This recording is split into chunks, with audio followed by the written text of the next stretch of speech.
ስሜት አለው፣ ያለቅሳል፣ ይስቃል፣ ሞራል አለው፣ ያዝናል፣ ይራራል፣ ያካፍላል፣ ተረካለው። በሆነ ጊዜ ዘመን እንዲሆኑ እንዲያሆኑ ብሎ መናገር ይችላል።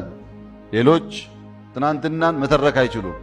ውበትን ማድነቅ ብቻ ሳይሆን ውበትን ለመፍጠር ይስጨረጨራል። ጸጉሩ ይስተካከላል፣ መኪና ዲዛይን ይቀይራል፣ ቤት ዲዛይን ይቀይራል። ለውበት ለኤስቴቲክ ቦታና ቫልዩ አለው። ያስተውላል፣ ኦብዘርቭ ያደርጋል ኔቸር። ይሄ ሰው ባህሪ ነው። መሪና ገሪም ነው፣ ተጠቃሚም ነው። መኪናን ይፈጥራል፣ ያዘምናል፣ ይጠቀማል። ስልክ ይፈጥራል፣ ያዘምናል፣ ይጠቀማል። አለቃው ማን ነው? ሰው ነው።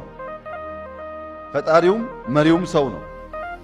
ሰው ከማሽን ከዱር እንስሳ የሚለይ ማንነቱ ራስ አወቅነት ነው። መኪኖች እኛ መኪኖች አይሉም፣ ሰላማዊ ሰልፍ አይወጡም አይሉም፣ የላቸውም እኔነት። ሰው ራሱን ማወቅ በማንነትና ባለቤት ደግሞ ኦውነርሺፕ፣ ይህ ስፍራ፣ ይህ ከባቢ፣ ይህ ሐሳብ፣ ይህ አይዲያ፣ ይህ ፓርቲ፣ ይህ ሀገር የኛ ነው የሚል እሳቤ ያለው መሆኑ